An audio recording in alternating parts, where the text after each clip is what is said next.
You need to start by making it psychologically safe for people to talk Mm-hmm. because they really won't. This is an employee's age. We're all talking about the great resignation.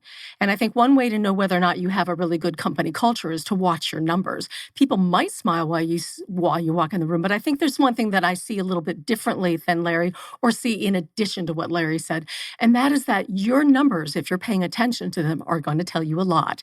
If your turnover rates are high and your production rates are low, for example, that's going to tell you something if you're paying attention to your numbers. Mm-hmm. If you've got a revolving door, that's a problem. And if you're a manager who at least cares about that, Mm-hmm. that's significant, because there are those out there, like the CEO I told you about that yelled at everybody.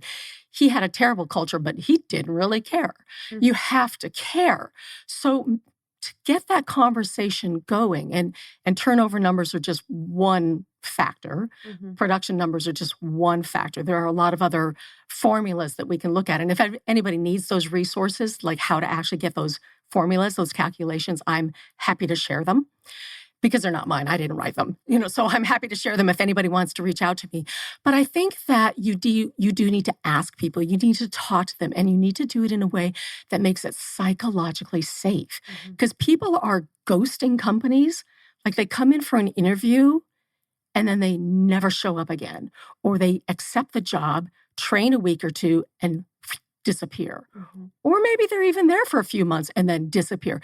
Why aren't they telling you what's going on? Because they're not feeling comfortable. They don't feel psychologically safe to talk. So to have a really good company culture, the thing that it starts with, to me, is the psychological safety in having a conversation, giving people an opportunity to talk. Mm-hmm. And it's not just asking them by handing out a sheet of paper with an employee opinion survey, fill out these bubbles, and then we're going to run it through a machine that just tells you the percentages. That's not enough. It is a tool. Mm-hmm. And I'm not saying anything against employee opinion surveys, because they definitely serve a great purpose. But actually talking to people.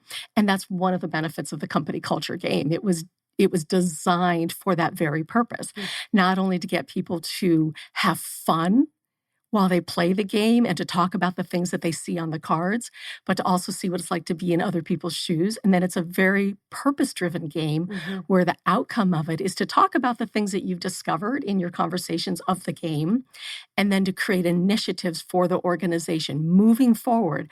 Now that we've had this workshop and this game, here's what we're going to do as a great result of it.